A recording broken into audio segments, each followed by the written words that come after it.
ಪಿತನ ಸುತನ ಮತ್ತು ಪವಿತ್ರಾತ್ಮನ ನಾಮದಲ್ಲಿ ಆಮೆನ್. ಕೀರ್ತನೆಗಳು 1:1-2 ವಾಕ್ಯಗಳು. ದುರ್ಜನರ ಆಲೋಚನೆಯಂತೆ ನಡೆಯದೆ, ಪಾಪಾತ್ಮರ ಪಥದಲ್ಲಿ ಕಾಲೂರದೆ, ಧರ್ಮ ನಿಂದಕರ ಕೂಟದಲ್ಲಿ ಕೂರದೆ, ಪ್ರಭುವಿನ ಧರ್ಮಶಾಸ್ತ್ರದಲ್ಲಿ ಹರ್ಷಗೊಳ್ಳುವವನಾರೋ ಅವನೇ ಧನ್ಯನು. ಹಗರಿರುಳೆನ್ನದೆ ಅದನ್ನೇ ಧ್ಯಾನಿಸು ತಿರುವವನಾರೋ ಅವನೇ ಧನ್ಯನು. Praise the lord. ಹಾಲೆಲೂಯಾ.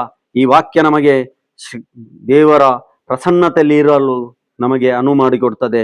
ಯಾಕಂದ್ರೆ ನಾವು ದುರಾಲೋಚನೆ ಮಾಡುವವರ ಒಟ್ಟಿಗೆ ನಿಲ್ಬಾರ್ದು. ನಾವು ಎಲ್ಲಿ ಕೂರಬೇಕಂತ ದೇವರು ಆಶಿಸ್ತಾರೆ.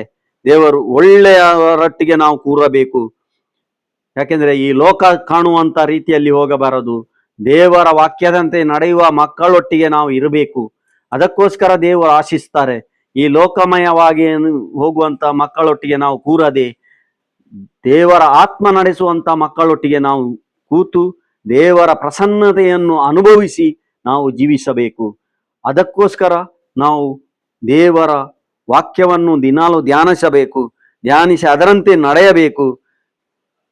ಕೇಡು ಮಾಡುವವರೊಟ್ಟಿಗೆ ನಾವು ಕೂರದೆ, ಲೋಕಾವಿರಾಮದೊಟ್ಟಿಗೆ ಇರುವ ಮಕ್ಕಳಲ್ಲಿ ಕೂರದೆ, ನಾವು ದೇವರ ಮಕ್ಕಳ ಒಟ್ಟಿಗೆ ಇದ್ದು ದೇವರ ವಾಕ್ಯವನ್ನು ಧ್ಯಾನಿಸಿ ಅದರಂತೆ ನಡೆದು ದೇವರಿಗೆ ಸಾಕ್ಷಿಗಳಾಗೋಣ.